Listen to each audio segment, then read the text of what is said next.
ರತ್ನಾಕರದವತಪದಾಂ ಹಿಮಾಲಯ ಕ್ರೀಡಿಣಿಂ ಬ್ರಹ್ಮರಜಸ್ರತ್ನಾಢ್ಯಾಂ ವಂದೇ ಭಾರತ ಮಾತರಂ. ತಾಯಿ ಭಾರತ ಮಾತೆಯ ಪಾದ ಕಮಲಗಳಿಗೆ ನಮಸ್ಕಾರಗಳು. ಭಾರತವು ಈ ಆಗಸ್ಟ್ 15ಕ್ಕೆ ಅಮೃತ ಮಹೋತ್ಸವ ಅಂದರೆ ಸ್ವಾತಂತ್ರ್ಯ ಭಾರತದ 75ನೇ ವರ್ಷದ ಅಮೃತ ಮಹೋತ್ಸವವನ್ನು ಆಚರಿಸ್ಕೋತಾ ಇದ್ದೀವಿ. ಅತ್ಯಂತ ಹೆಮ್ಮೆಯಿಂದ, ಅತ್ಯಂತ ಗೌರವದಿಂದ, ಅತ್ಯಂತ ಪ್ರೀತಿಯಿಂದ ಭಾರತ ಸರ್ಕಾರದ ಆದೇಶದಂತೆ ಮನೆ ಮನೆಯಲ್ಲೂ ತ್ರಿವರ್ಣ ಧ್ವಜವನ್ನು ಹಾರಿಸಿ ಪ್ರತಿಯೊಬ್ಬರೂ ಸಂಭ್ರಮವನ್ನು ಪಡ್ತಾ ಇದ್ದೇವೆ.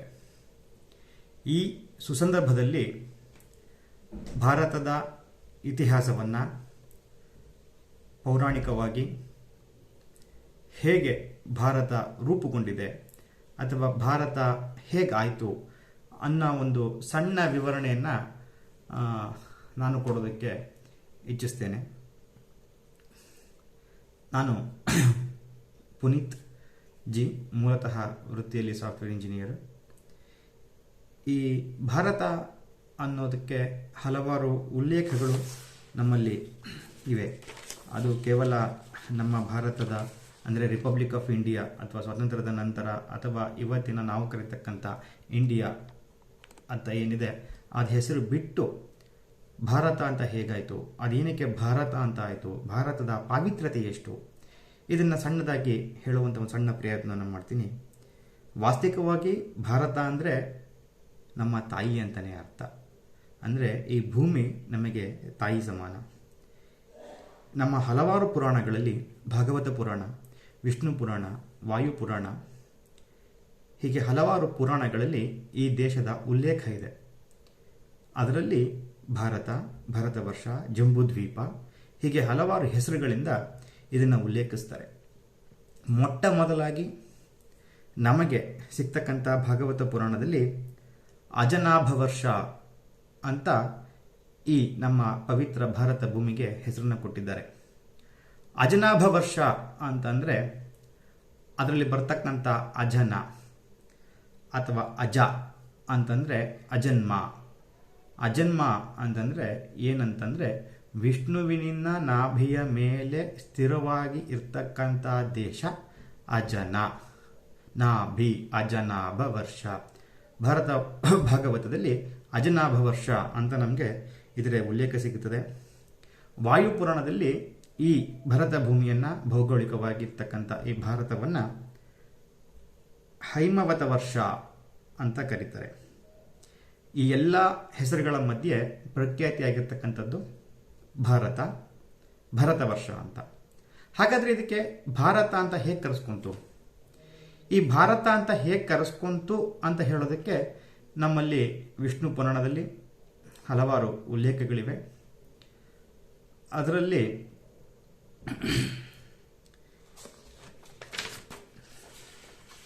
ಮೈತ್ರೇಯ ಮಹರ್ಷಿಗಳು ಪರಾಶರ ಮಹರ್ಷಿಗಳ ಹತ್ರ ಪಾಠವನ್ನು ಅಥವಾ ಜ್ಞಾನವನ್ನು ಪಡ್ಕೋತಾ ಇರ್ತಾರೆ. ಅಂಥ ಸಂದರ್ಭದಲ್ಲಿ ಮೈತ್ರೇಯರು ಪರಾಶರರಿಗೆ ಕೇಳ್ತಾರೆ, ನೀವು ನನಗೆ ಸ್ವಯಂಭೂ ಮನುವಿನ ಅಥವಾ ಸ್ವಯಂಭೂಗಳ ಬಗ್ಗೆ ವಿವರಣೆಯನ್ನು ನೀಡಿದಿರಿ. ನನಗೆ ಈ ಭೂಮಿ, ನದಿ, ಪರ್ವತಗಳು, ಸಮುದ್ರಗಳು, ಪ್ರಾಣಿ ಪಕ್ಷಿಗಳು ಇದರ ಬಗ್ಗೆ ನನಗೆ ಜ್ಞಾನವನ್ನು ಕೊಡಿ ಅಂತ ಪರಾಶರನ್ನು ಕೇಳ್ಕೊತಾರೆ. ಆಗ ಪರಾಶರರು ಹೇಳ್ತಾರೆ, ಈ ಮನುವಿನ ಸೃಷ್ಟಿಯ ನಂತರ ಈ ಭೂಮಂಡಲದ ವಿವರವನ್ನು ಪರಾಶರರು ಮೈತ್ರೇಯರಿಗೆ ಕೊಡ್ತಾರೆ. ಈ ಭೂಮಿಯಲ್ಲಿ ಅಥವಾ ಈ ಭೂಮಿಯಲ್ಲಿ ಜಂಬೂ, ಪ್ಲಕ್ಷ್ವ, ಶಾಲ್ಮಲ, ಕುಶ, ಕ್ರೌಂಚ, ಶಾಕ, ಪುಷ್ಕರ ಎಂಬ 7 ದ್ವೀಪಗಳಿವೆ ಅಂತ ಹೇಳ್ತಾರೆ. ದ್ವೀಪ ಅಂದರೆ ನಮಗೆ ಗೊತ್ತು, ಸುತ್ತ ಸಮುದ್ರವನ್ನು ಆವರಿಸಿ ಮಧ್ಯೆ ಇರತಕ್ಕಂಥ ಭೂಮಿ. ಎಷ್ಟು ಸೂಕ್ತವಾಗಿ ಅಥವಾ ಎಷ್ಟು ಹಿಂದಿನ ಕಾಲದಲ್ಲಿ ಎಷ್ಟು ಸವರ್ಣೀಯವಾಗಿ ವಿಷ್ಣು ಪುರಾಣದಲ್ಲಿ ಇದರ ಉಲ್ಲೇಖ ಇದೆ ಅಂತ ಹೇಳಿದ್ರೆ, ಆ 7 ದ್ವೀಪಗಳು ಯಾವುವು ಅಂತಂದರೆ ಲವಣ, ಇಕ್ಷು, ಸುರ, ಘೃತ, ದಧಿ, ಕ್ಷೀರ, ಜಲ. ಇದು ಸಪ್ತ ಸಮುದ್ರಗಳು. ಈ ಸಪ್ತ ಸಮುದ್ರಗಳ ನಡುವೆ ಒಂದೊಂದು ಭೂಪ್ರದೇಶಗಳಿವೆ. ಈ ಭೂಪ್ರದೇಶಗಳಿಗೆ ಅದರದೇ ಆದಂಥ ಹೆಸರುಗಳು ಹೇಗೆ ಬಂದವು ಅಂತ ಹೇಳ್ತಾರೆ.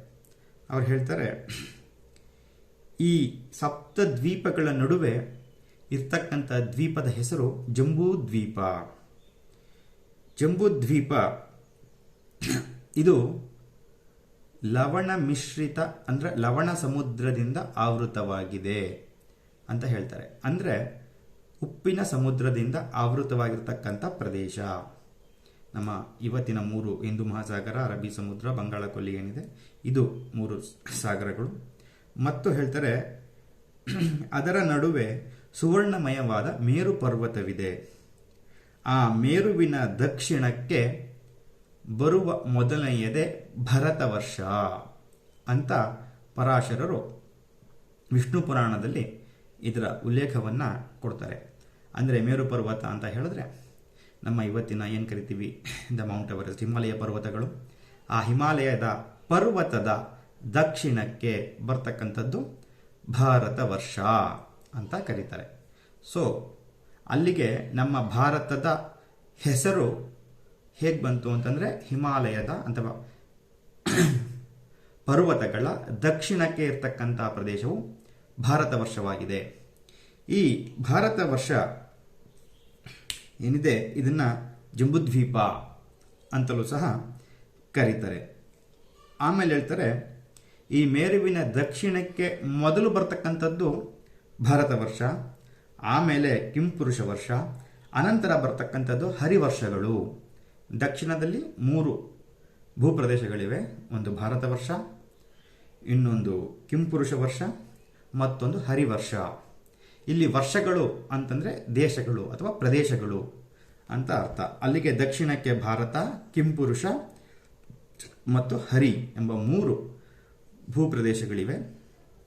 ಅದರಲ್ಲಿ ನಾವಿರ್ತಕ್ಕಂಥದ್ದು ಭಾರತ ವರ್ಷ. ಮೇರುವಿನ ಉತ್ತರಕ್ಕೆ ರಮ್ಯಕ ವರ್ಷ ಮೊದಲನೇದಾಗಿ ಬರ್ತದೆ, ಆಮೇಲೆ ಹಿರಣ್ಮಯ ವರ್ಷ, ಆನಂತರ ಬರ್ತಕ್ಕಂಥದ್ದು ಉತ್ತರ ಕುರು ವರ್ಷ ಅಂತ ಹೇಳ್ತಾರೆ.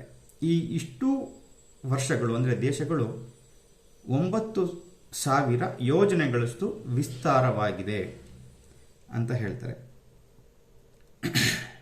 ಅದರಲ್ಲಿ ಉತ್ತರ ಕುರು ವರ್ಷವು ನೋಡೋದಕ್ಕೆ ಭಾರತ ವರ್ಷದಂತೆಯೇ ಧನುರಾಕಾರವಾಗಿ ಕಾಣ್ತದೆ ಅಂತ ಮಹರ್ಷಿಗಳು ಉಲ್ಲೇಖವನ್ನು ಮಾಡ್ತಾರೆ. ಅಂದರೆ ವಿಷ್ಣು ಪುರಾಣದಲ್ಲಿ ಭಾರತ ವರ್ಷ ಅಂದರೆ ಭಾರತ ದೇಶ ಎಲ್ಲಿದೆ, ಅದರ ಆಕಾರ ಏನು, ಅದರ ಸುತ್ತ ಏನಿದೆ, ಅದರಲ್ಲಿರ್ತಕ್ಕಂಥ ಮರಗಳ್ಯಾವುದು, ಗಿಡಗಳ್ಯಾವುದು, ಪರ್ವತಗಳ್ಯಾವುದು, ಇದೆಲ್ಲವನ್ನು ಸಹ ನಮಗೆ ವಿಷ್ಣು ಪುರಾಣದಲ್ಲಿ ಉಲ್ಲೇಖವನ್ನು ಮಾಡಿದ್ದಾರೆ. ಈ ಮೇರು ಪರ್ವತಕ್ಕೆ 4 ಕೀಲುಗಳಂತೆ ಅಂದರೆ 4 ಬಾಗಿಲುಗಳಂತೆ ಪೂರ್ವದಲ್ಲಿ ಮಂದಾರ, ದಕ್ಷಿಣದಲ್ಲಿ ಗಂಧಮದನ, ಪಶ್ಚಿಮದಲ್ಲಿ ವಿಪುಲ ಹಾಗೂ ಉತ್ತರದಲ್ಲಿ ಸುಪಾಸಾಕ್ಷ್ವ ಅಂತ ಪರ್ವತಗಳಿದೆ. ಈ ಪರ್ವತಗಳ ಮೇಲೆ ಒಂದೊಂದು ರೀತಿಯ ಮರಗಳು ಧ್ವಜಸ್ತಂಭಗಳಂತೆ ಇವೆ. ಅದು ಯಾವುದಪ್ಪ ಅಂತಂದರೆ ಕದಂಬ, ಜಂಬು, ಅಶ್ವತ್ಥ, ಆಲ. ಈ 4 ಮರಗಳು ಈ ಪರ್ವತಗಳ ಧ್ವಜಸ್ತಂಭಗಳಂತೆ. ಅಂದರೆ ಇದೆಲ್ಲವೂ ಆ ಪರ್ವತಗಳ ಐಡೆಂಟಿಟೀಸ್. ಆಯಿತಾ. ಇದರಲ್ಲಿ ನಾವಿರ್ತಕ್ಕಂಥ ಪ್ರದೇಶ ಜಂಬೂ ಅಂದರೆ ನೇರಳೆ. ನೇರಳೆ ಹಣ್ಣಿನ ಮರಗಳಲ್ಲಿ ಮಧ್ಯಭಾಗದಲ್ಲಿ ಇರ್ತಕ್ಕಂಥ ಪ್ರದೇಶ ಈ ಜಂಬೂದ್ವೀಪ. ಅಂದರೆ ನಾವಿರ್ತಕ್ಕಂಥ ಭಾರತ ಖಂಡ ಏನಿದೆ ಇದು ಜಂಬೂದ್ವೀಪ ಅಂತ ಏನಕ್ಕಾಯಿತು ಅಂತಂದರೆ ಇದರ ಮಧ್ಯಭಾಗದಲ್ಲಿ ಹೆಚ್ಚು ಜಂಬೂ ಫಲಗಳು ಬೀಳ್ತಕ್ಕಂಥ ಮರಗಳಿದ್ವು. ಜಂಬೂ ಅಂದರೆ ನೇರಳೆ. ಆ ನೇರಳೆ ಹೇಗಿತ್ತಪ್ಪ ಅಂತಂದರೆ ಆನೆಯ ಗಾತ್ರದ ನೇರಳೆಗಳಿತ್ತಂತೆ. ಅದು ಪರ್ವತದಿಂದ ಕೆಳಕ್ಕೆ ಬಿದ್ದಾಗ ಅದರ ರಸಗಳು ನದಿಯಲ್ಲಿ ಹರಿದು ಹೋಗ್ತಾ ಇದ್ವಂತೆ. ಆ ನದಿಯೇ ಜಾಂಬೂ ನದಿ. ಆ ಜಾಂಬೂ ನದಿಯ ಪವಿತ್ರತೆಯನ್ನು ಪರಾಶರರು ಎಷ್ಟು ಹೇಳ್ತಾರೆ ಅಂತ ಹೇಳಿದ್ರೆ, ಆ ಜಾಂಬೂ ನದಿ ಹರಿತಕ್ಕಂಥ ನೀರನ್ನು ಯಾರು ಕುಡಿತಾರೋ ಈ ಭಾಗದ ಜನರು, ಅವರಿಗೆ ದುರ್ಬಲವಿಲ್ಲ, ಅನಾರೋಗ್ಯವಿಲ್ಲ, ಅವರಿಗೆ ಬೆವರಲ್ಲ ಜಾಸ್ತಿ, ದುರ್ಗಂಧ ಇಲ್ಲ ಅಂತ ಉಲ್ಲೇಖವನ್ನು ಮಾಡಿ ಅವರಿಗೆ ಮುಪ್ಪಿಲ್ಲ ಮತ್ತು ಇಂದ್ರಿಯ ದೌರ್ಬಲ್ಯಗಳು ಸಹ ಇರೋದಿಲ್ಲ ಅಂತ ಹೇಳಿ ಆ ಜಾಂಬೂ ನದಿಯ ಪಾವಿತ್ರತೆಯನ್ನು ಹೇಳ್ತಾರೆ. ಇಷ್ಟೇ ಅಲ್ಲ, ಈ ಜಾಂಬೂ ನದಿಯ ಪಾವಿತ್ರತೆಯ ಮತ್ತೊಂದೇನಪ್ಪ ಅಂತಂದರೆ, ಆ ನದಿಯ ದಡದಲ್ಲಿ ಇರ್ತಕ್ಕಂಥ ಮಣ್ಣು ಏನು ಆ ಜಾಂಬೂ ನದಿಯ ರಸವನ್ನು ನೀರನ್ನು ಹಿಡಿದಿಟ್ಕೊಳುತ್ತೋ, ತೇವಾಂಶವಾಗುತ್ತೋ, ಅದು ಮಂದ ವಾತಾವರಣದಿಂದ ದಿನಕ್ಕೆ ಅದು ಜಾಂಬೂನಾದ ಎಂಬ ಚಿನ್ನದಂತೆ ಆಗುತ್ತಂತೆ. ಅದು ನಂತರ ಹಲವಾರು ವರ್ಷಗಳ ನಂತರ ಸಿದ್ಧಪುರುಷರ ಆಭರಣಗಳಾಗ್ತದೆ ಅಂತ ವಿಷ್ಣು ಪುರಾಣದಲ್ಲಿ ಉಲ್ಲೇಖವನ್ನು ಮಾಡ್ತಾರೆ. ಇದು ಇವತ್ತಿಗೂ ಸಹ ನಮ್ಮಲ್ಲಿ ಚಿನ್ನದ ಗಣಿಗಳಿವೆ. ಚಿನ್ನ ಹೇಗೆ ಆಗತ್ತೆ ಅನ್ನೋದರ ಒಂದು ಪರಿಕಲ್ಪನೆಯೂ ಸಹ ನಮಗೆ ವಿಷ್ಣು ಪುರಾಣದಲ್ಲಿ ಕೊಟ್ಟಿದ್ದಾರೆ. ಹೀಗೆ ಭಾರತವನ್ನು ಭರತವರ್ಷ, ಭಾರತ, ಜಂಬೂದ್ವೀಪ ಅಂತೆಲ್ಲ ಕರೀತಾರೆ. ಹಾಗಾದರೆ ಈ ಭರತ ಯಾರು? ಈ ಭರತ ಯಾರಪ್ಪ ಅಂತ ಹೇಳಿದ್ರೆ, ಸ್ವಯಂಭೂ ಮನುವಿನ ಮಗ ಪ್ರಿಯವ್ರತ ಅಂತ. ಆ ಪ್ರಿಯವ್ರತನ ಮಗ ನಾಭಿ, ಆ ನಾಭಿಯ ಮಗ ಋಷಭ, ಆ ಋಷಭನ ಜ್ಯೇಷ್ಠ ಪುತ್ರನೇ ಭರತ. ಆ ಭರತ ತನ್ನ ಪರಾಕ್ರಮದಿಂದ ಇಡೀ ಭೂಮಂಡಲದ ಚಕ್ರವರ್ತಿಯಾಗ್ತಾನೆ. ಆ ಚಕ್ರವರ್ತಿಯಾದಾಗ ಅವನ ಪರಾಕ್ರಮಗಳಿಂದ ಈ ದೇಶವನ್ನು ಭಾರತ ಅಂತ ಕರೆದ್ರು ಅಂತ ಉಲ್ಲೇಖ ಇದೆ. ಹಾಗೂ ಈ ನಂತರ ಮಹಾಭಾರತದಲ್ಲಿ ದುಷ್ಯಂತೆ ಮತ್ತು ಶಕುಂತಲನ ಮಗ ಭರತ, ಆ ಭರತ ಈ ಭೂಮಿಯನ್ನು ಆಳಿದ. ಅವನು 4 ದಿಕ್ಕುಗಳಲ್ಲೂ ಅಶ್ವಮೇಧ ಯಾಗಗಳನ್ನು ನಡೆಸಿ ಈ ಭಾರತವನ್ನು ಚಕ್ರವರ್ತಿಯಾಗಿ ಆಳಿದ ನಂತರ ಇದಕ್ಕೆ ಭಾರತ ಅಂತ ಬಂತು ಅಂತ ಹೇಳಿ ಮಹಾಭಾರತದಲ್ಲಿ ಇದಕ್ಕೆ ಉಲ್ಲೇಖ ಇದೆ. ಈ ಭಾರತ ಎಂಬ ಪದನೇ ಅತ್ಯಂತ ಪವಿತ್ರವಾದುದು. ಈ ಭಾರತದಲ್ಲಿ ಮೂಲ ಪದದ ಅರ್ಥ ಪೋಷಿಸು ಅಥವಾ ಭರಿಸು ಅಂತ. ಇದರಲ್ಲಿ ಭೃ ಧಾತುವಿನಲ್ಲಿ ಅಂದರೆ ಬೆಳಕು, ಬೆಳಕನ್ನು ನೀಡು, ಜ್ಞಾನವನ್ನು ನೀಡು ಅಥವಾ ಭಗವಂತ ಎಂಬ ಅರ್ಥಗಳೂ ಇದೆ ಅಂತ ವಿದ್ಯಾನಂದ ಶಣೆಯವರು ಭಾರತ ದರ್ಶನದಲ್ಲಿ ಹೇಳ್ತಾರೆ. ಆದ್ದರಿಂದ ವಿಶ್ವವನ್ನು ಪೋಷಿಸಿದ, ವಿಶ್ವಕ್ಕೆ ಬೆಳಕು ನೀಡಿದ, ಜ್ಞಾನ ನೀಡಿದ ಭಗವಂತನ ನಾಡು ಭಾರತವಾಯಿತು. ಅಷ್ಟೇ ಅಲ್ಲ, ಭಾರತ ನಮ್ಮ ನಾಟ್ಯಶಾಸ್ತ್ರಕ್ಕೂ ಸಹ ಅತ್ಯಂತ ಹೊಂದುವಂತಹ ಹೆಸರಿದೆ. ಭಾರತ, ಭಾವ, ರಾಗ, ತಾಳ ಈ ಮೂರೂ ಸೇರಿದ್ರೆ ಭಾರತವಾಗ್ತದೆ.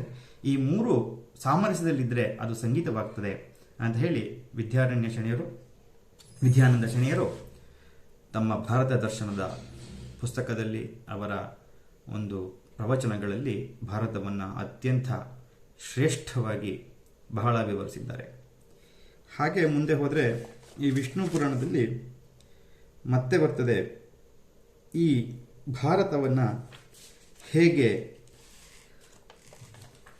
ವಿವರಿಸ್ತಾರೆ ಅಂತ ಹೇಳಿದ್ರೆ, ಈ ಭೂಮಂಡಲದಲ್ಲಿ ಇರ್ತಕ್ಕಂಥ ಎಲ್ಲ ಪ್ರದೇಶಗಳು ಭೋಗ ಭೂಮಿಗಳಾದರೆ ಭಾರತ ಮಾತ್ರ ಕರ್ಮಭೂಮಿ ಮತ್ತು ಮೋಕ್ಷ ಭೂಮಿ ಅಂತ ಹೇಳ್ತಾರೆ. ಇಲ್ಲಿ ಎಷ್ಟು ಚೆನ್ನಾಗಿ ಹೇಳ್ತಾರೆ ನೋಡಿ.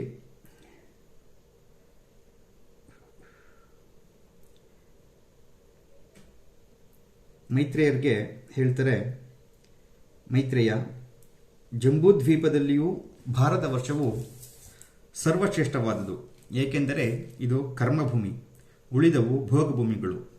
ಎಷ್ಟೋ ಸಾವಿರಾರು ಜನ್ಮಗಳು ಕಳೆದ ನಂತರ ಸಂಗ್ರಹಿಸಿದ ಪುಣ್ಯ ಬಲದಿಂದ ಯಾವಾಗಲೋ ಒಮ್ಮೆ ಭರತಖಂಡದಲ್ಲಿ ಜೀವಿಗೆ ಮನುಷ್ಯ ಜನ್ಮ ಬರುತ್ತದೆ ಅಂತ ಪರಾಶರರು ಹೇಳ್ತಾರೆ. ಅದಕ್ಕೆ ಒಂದು ಶ್ಲೋಕವೂ ಸಹ ಇದೆ. ಅತ್ರಾಪಿ ಭಾರತಂ ಶ್ರೇಷ್ಠಂ ಜಂಬೂದ್ವೀಪೆ ಮಹಾಮುನೆ ಯಾತೋ ಹಿ ಕರ್ಮಭೂರೇಶ ಹೃತ್ಯನ್ನ ಭೋಗಭೂಮಯ ಅಂತಂದರೆ ನಮ್ಮ ಹಲವಾರು ಜನ್ಮಗಳ ಪುಣ್ಯದ ಫಲದಿಂದ ಭಾರತ ಜಂಬೂದ್ವೀಪದಲ್ಲಿ ಜನ್ಮ ಸಿಗುತ್ತೆ ಅಂತ ವಿಷ್ಣು ಪುರಾಣದಲ್ಲಿ ಹೇಳಿದ್ದಾರೆ. ಅಂದರೆ ಅಂತಹ ಪುಣ್ಯ ಜನ್ಮ ಬರಬೇಕು ಅಂತಂದರೆ, ಈ ಮಣ್ಣಿನಲ್ಲಿ ಜನ್ಮ ತಗೋಬೇಕು ಅಂತ ಹೇಳಿದ್ರೆ ಈ ಭರತ ಭೂಮಿಯ ಜಂಬೂದ್ವೀಪದ ಆ ಪುಣ್ಯದ ಅಂಶಗಳನ್ನು ನಾವು ತಿಳ್ಕೋಬೇಕಾಗ್ತದೆ. ಹಾಗೆ ಹೇಳ್ತಾರೆ, ಅತ್ರ ಜನ್ಮ ಸಹಸ್ರಾಣಂ ಸಹಸ್ರೇರಪೇ ಸತ್ತಮ ಕದಾಚಿ ವಲ್ಲಭತೆ ಜನ್ಮ ಮಾನುಷ್ಯಂ ಪುಣ್ಯ ಯಕ್ಷತ ಗಾಯಂತಿ ದೇವಃ ಕಿಲ ಗೀತಕಾನಿ ಧನ್ಯಾಸ್ತು ಮೇ ಭಾರತ ಭೂಮಿ ಭಾಗೆ ಸ್ವರ್ಗಾಪವರ್ಗ ಸ್ವದಮಾರ್ಗಭೂತೆ ಭವಂತಿ ಭೂಯಃ ಪುರುಷಾಯಾಹ ಸುರತ್ವಾತ್. ಅಂದರೆ ಏನಂತಂದರೆ, ದೇವತೆಗಳೇ ತಮ್ಮಲ್ಲಿ ಹಾಡ್ಕೋತಾರಂತೆ, ಆಹಾ ಭರತಖಂಡದಲ್ಲಿ ಹುಟ್ಟತಕ್ಕಂಥ ಜನರೇ ಧನ್ಯರು, ದೇವತೆಗಳಿಗಿಂತ ಆ ಮನುಷ್ಯ ಜನ್ಮ ಉತ್ತಮ, ಸ್ವರ್ಗ ಮತ್ತು ಮೋಕ್ಷಗಳಿಗೆ ಅವಕಾಶವಿರುವ ಮಾರ್ಗವನ್ನು ತೋರಿಸತಕ್ಕ ಕರ್ಮಭೂಮಿಯದು. ಈ ಕರ್ಮಭೂಮಿಯಲ್ಲಿ ಜನ್ಮವನ್ನು ಪಡೆದು ಫಲಾಶೆಯಿಲ್ಲದ ನಿಷ್ಕಾಮ ಕರ್ಮಗಳನ್ನು ಪರಮಾತ್ಮನಾದ ವಿಷ್ಣುವಿಗೆ ಸಮರ್ಪಿಸಿ ನಿರ್ಮಲರಾಗಿ ಅನಂತನಾದ ಭಗವಂತನಲ್ಲಿ ಹೊಂದತಕ್ಕ ಭರತಖಂಡ ನಿವಾಸಿಗಳೇ ಧನ್ಯರು.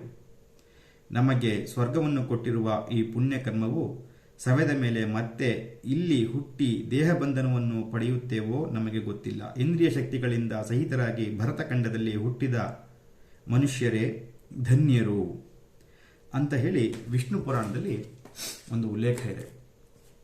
ಈ ಭಾರತದ ಅಥವಾ ಈ ಜಂಬೂದ್ವೀಪದ ಒಂದು ಪಾವಿತ್ರತೆಯ ಬಗ್ಗೆ ವಿಷ್ಣು ಪುರಾಣದಲ್ಲಿ ಹೇಳಿದ್ದಾರೆ.